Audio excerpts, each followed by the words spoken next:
Good evening दोस्तों। आइए हम इस क्लास में समझते हैं टाइप्स ऑफ मेजॉरिटी। ये टाइप्स ऑफ मेजॉरिटी हम क्यों पढ़ रहे हैं? इसलिए कि हमने प्रीवियस क्लासेस में पढ़ा है कि हमारे कॉन्स्टिट्यूशन में कई सारे प्रोविजंस फ्लेक्सिबल भी हैं और कई सारे प्रोविजंस रिजिड भी हैं। यानी कॉन्स्टिट्यूशन के अंदर भी बहुत सारे प्रोविजंस एक दूसरे से इक्वल नहीं हैं बेस्ड ऑन देयर इम्पोर्टेंस, क्योंकि कुछ प्रोविजंस हमारे संविधान के अति संवेदनशील हैं और अति महत्वपूर्ण है ना, जो बहुत ज़्यादा जरूरी है। वो निश्चित तौर पे अगर उसको आपको चेंज करना है तो ज़्यादा लोगों का सहयोग चाहिए। तो या फिर जो थोड़ा ज़रूरी है या फिर जो उतना महत्वपूर्ण नहीं है उनमें कम लोग भी होंगे तो चलेगा, है ना। तो ऐसे कुछ चेंजेस के लिए, क्योंकि हमारा बनाना डेमोक्रेसी तो है नहीं, तो रूल ऑफ लॉ है ना, तो हर चीज़ हमारे यहाँ नियम के हिसाब से होता है।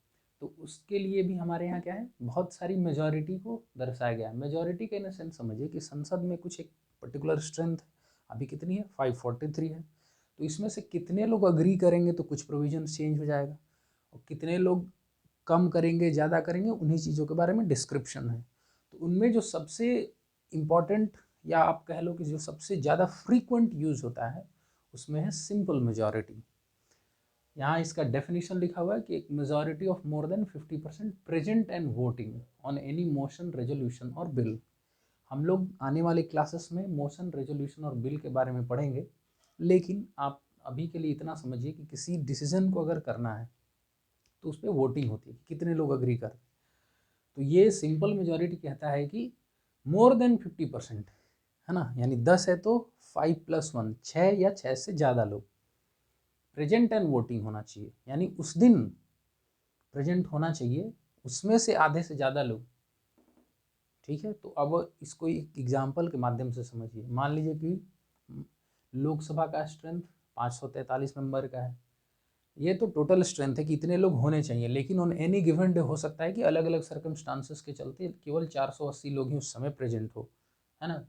अब मान लीजिए किसी इशू पे वोटिंग होती है, तो उसमें से 20 लोग वोटिंग नहीं करते हैं, प्रेजेंट तो है हाउस में लेकिन वोटिंग नहीं करते हैं, है ना। कभी कभी ऐसा होता है कि अपना साइलेंट है, उनका कोई पोजीशन नहीं है, वो नहीं लेना चाहते अलग अलग कारणों से, तो उनमें से उन प्रेजेंट में से भी 460 लोगों ने ही वोटिंग किया।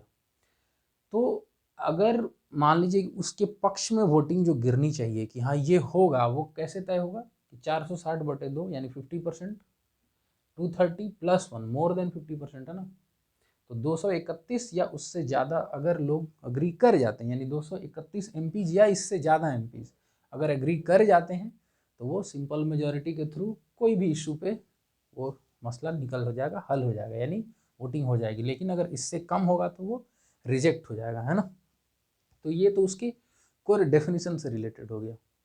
अब देखिए यहाँ एक लिखा हुआ है इसके बारे में कि इट कीप्स चेंजिंग।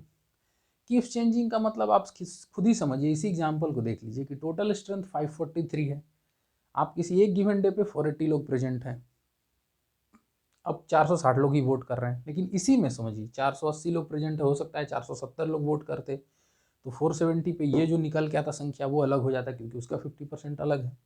मान लीजिए 543 में किसी दिन 500 लोग प्रेजेंट होंगे और 500 के 500 वोट करते हैं, तो वहाँ 251 और मोर देन हो जाएगा।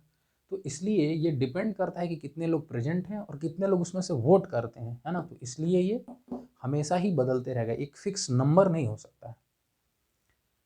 अब यहाँ लिखा है मोस्ट ऑफ द बिजनेसेस, यानी जनरली ज़्यादातर चीज़ें इसी के हेल्प से की जाती है, इसलिए हमने इसको सबसे पहले पढ़ा है ना।